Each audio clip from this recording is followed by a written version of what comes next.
You can fight. In fact, I want you to fight, but you better not ever start a fight. In hockey today, if you watch it, they've tried to take fighting out of the game, which is not a good thing, I don't think. Right. And you ask a lot of guys. And is it going to happen? Is it how I successful think the way are they're they? going, yeah. I think because really? these kids now, my son now plays, and they grow up in it, and as they slowly just kind of, emasculate them from hitting in the way that they used to and engaging. It just, it's a slow cook, and now the league, you don't see a lot of fighters. And the reality is in hockey, fighting keeps it safer. That sounds counterintuitive, but it's not, because here's the deal. If you're on the ice with Wayne Gretzky, let's take, one of the greatest players of all time, what you knew as a player is if you touched him, you were going to deal with Marty McSorley. Now, I don't know if you know who Marty McSorley is. No. Just one of the great fighters and wingmen in all sports for hockey. Right. And Marty was crazy. And if you touched Wayne Gretzky, Marty was coming over to beat the hell out of you. So what does it do? You think twice about touching Marty. It's a policing system that worked, besides the fact who doesn't like a bare-knuckle fight on the ice. Right. So... I like it. There's this weird, so I do a lot of jiu-jitsu, MMA stuff, and there's this weird social thing that happens with jiu-jitsu. It's most of the fights when you're about to engage with somebody, you start sitting down. What do you mean? It's like you just start on the ground facing it. At least one of them is, and then you have to pass. You have to pass a guard. Whoever elevates first is the one who has to pass the guy who's still on the ground. You got to pass his guard. In other words, his guard is, you got to get by his legs, and he's doing a lot of just maneuvering around just so you can't get up and you can't choke him. You can't choke somebody if you can't get past their guard. Right. And I remember one of the senior guys. His name was Greg McIntyre. The guy's it's just an amazing fighter. He's had an amazing MMA career. He was just like, "Hey, Bram, want to do a round?" And I was just honored because, hey man, Greg McIntyre is actually talking to me. He wants to do a round with me. And so I'm sitting there like, yeah, sure. And he's like, "What are you doing?" I was like, I don't know. This is you're this is probably 6-7 years ago. And he was like, "Stand up." He goes, "When's the last time you saw a fight start when you're sitting down facing each other? Get on your feet." And then I stood up to where he commenced to ragdolling me. And it was humbling. Absolutely humbling, because there's something even about that in the midst of taking a punch or fighting and being humbled in that. There's something that goes on in your head that isn't maybe normal but it's just good. It's just like, okay, regroup, think, let's go. One of the things I'm always teaching my kids is one, do something that sucks every day. Do the hard stuff, because if you are going to choose to do the hard thing, then when hard stuff happens to you, you're going to say, I might have chosen that, or I'm not afraid of it, at least, and I'm going to go and I'm going to attack it. I'm going to take it head on. Yeah.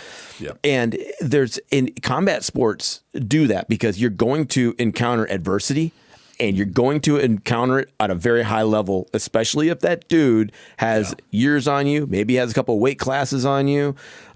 He might have some mercy on you, but he's also gonna put you through a really, really hard test. Yeah. And so I always tell my boys, like, hey, you know what? When adversity happens, you don't have to run. Yep, embrace it. Don't run away from it. Run towards it. You want to run the sound of gunfire? Run towards it.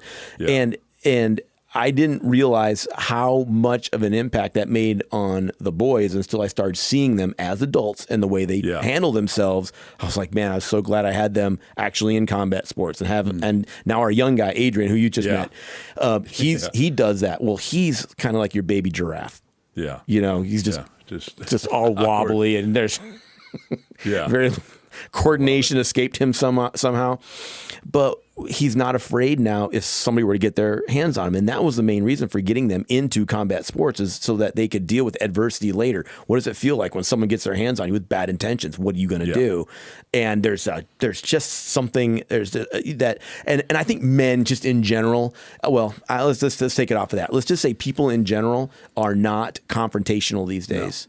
No. Adversity is a gift. And if you embrace and look from a leadership perspective. If you embrace adversity as a gift, it'll change you. What we're looking to and what we've seen society-wise is that we're emasculating our men. Don't touch the guns. Don't engage in a fight. I've got a phenomenal wife. She was a Laker girl. She's Chris is awesome. Can be wonderful. Yeah, and she's in amazing. junior high, we're at a Christian school. I've got 3 boys, 2 girls, and 2 grandbabies. And we're at and my thing with my boys is always this: you can fight. In fact, I want you to fight, but you better not ever start a fight. Mm-hmm. You come in and you finish fights. Mm-hmm. And when you finish a fight, I expect you to do whatever you need to do to finish the fight, but you don't start it. So we're at school, and TJ and Hudson was younger, and some guys were picking on him. Yeah. And TJ stepped in and hammered some kid. Gets suspended. So I come home, and, as a dad, you're like, okay, that's good. That's good. I'm listening to my wife on the phone, and she's talking to the school. And they're like, your son and this, and he's suspended. And I'm like, oh, God, how's this going to go? Yeah. And, so pumped. Chris is like, let me tell you something. With my son, if he is protecting another kid, you can suspend him every single day of the week, and I will back him, because that's the way we're going to raise our boys. And hung up the phone. Nice. But we have to raise men. So wait. So what happened? He got suspended. I went home and said, great job, son. Go get some ice cream? Yeah, had fun. And I actually learned that from my dad. See, what you do with your boys, what we're missing today is men are not imparting to the next generation, and women are stepping in and growing our young men. Mm-hmm. That's a scary, scary thought. When I was in junior high, same thing. Got in a fight. We were in an area that was heavily Hispanic, and there was Hispanic gangs and groups in junior high, and some kid pushed me, and I said, well, here we go. Got in a fight. Broke my hand. Got all that stuff, and got suspended for a week. I came home. My mom was like upset as could be. My dad came home, and he's like, well done. Yep.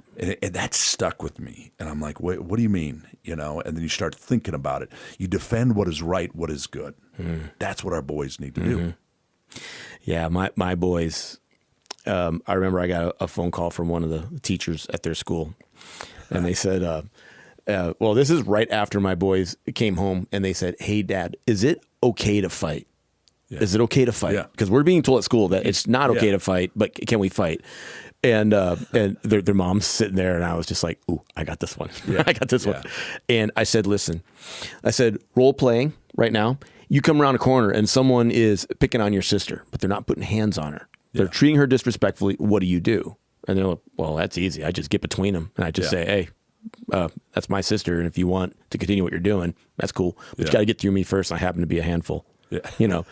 And they were like, awesome. I said, now, another one. So you come around a corner, Micah, my oldest, I said, and someone has Sam, and they're in full mount, and they're doing full ground and pound on him. What do you do? And he was like, full engaged, don't stop until they're not moving. I was like, my man. I said, here's what's going to happen after that. I'm going to get a phone call from the principal. Yeah. And the principal is going to say, I'd like to see you in my office. Your son's been in a fight, and we're going to suspend him. I said, I'm going to walk in the office. I'm going to sit down. I say, Mr. Principal, go ahead and tell me what you got. And he's going to tell me what you did, Micah, Sam. And then I'm going to turn to one of you boys, whoever's in the hot seat, and I'm going to say, what happened? You're going to tell me your side, which I'm going to bet is going to be it's just going to be prospectively different. Yeah. It's not going to be from a content or truth perspective, it's not going to be different than what he said. Yeah. I said, then I'm going to turn to the principal and I say, what's the punishment? He said, well, they're going to be suspended. Then I'm going to turn back to you and say, cool, you got your stuff? Let's go get some ice cream. I said, that's how that's going to go down. Yeah. The boys were like, really? Yeah. Of course, Mom wasn't super stoked about it, but after explaining it to her, she fully got it. Now, fast forward about a week later, the boys, so as they got older, one of the big things for discipline that we would do is I would say, drop down, push them out. Yeah. Do some push-ups. Yeah. And so the boys it didn't matter where we were. You could be in a grocery store, you could be in the airport, both places. We did that. Love it. And they were doing the presidential physical fitness test. And the teacher called me and said, so we did the presidential physical fitness test today, and the kids, off the chart. We had Sam, who at the time was probably 8 or 9. Yeah. And most kids are getting like 5 or 6 push-ups. Your kid is hitting 30, 35, 40, and he's still going. Yeah. And so I called a break, and I was like, go ahead and get up. And I said, well, did he get up? Because he's not going to get up till you say recover. Just saying get up doesn't work. And he's like, no, he got up. And I asked him why he was so good at push-ups, and he said, well, when we get in trouble, Dad makes us do push-ups. That's hilarious. And so the teacher started questioning me about my parenting because it was abuse. Come on. And I just said, okay, well, here's how this is going to go, because my kids aren't going to be they're not going to be in the back seat of a police car. I want them in the front seat. Yeah. They're not going to be walking around with their hand out like, can you help me? I want them with their hand up like I have a solution. They're going to be functional members of society, and I want them to be leaders and not followers. Yeah. I want them to be good at following the right people. I want them to be the leaders to the people who are behind them, who are following in. I want them to be a giraffe. They can fall in behind somebody and they can break the wind for whoever's behind them and make it so that somebody has an example to follow. That's what. And I'm full preach mode on this teacher, and the teacher's like, okay, that was great talking to you. I gotta go. And she just hung up the phone and it was click, and okay, I guess she got what she needed. So I asked the boys later what happened. Yeah, and Sam was like, yeah, she was not too excited about my answer when I told her. I said, yeah, sometimes you got to meter your response when you're in with these teachers. Here's the thing, though.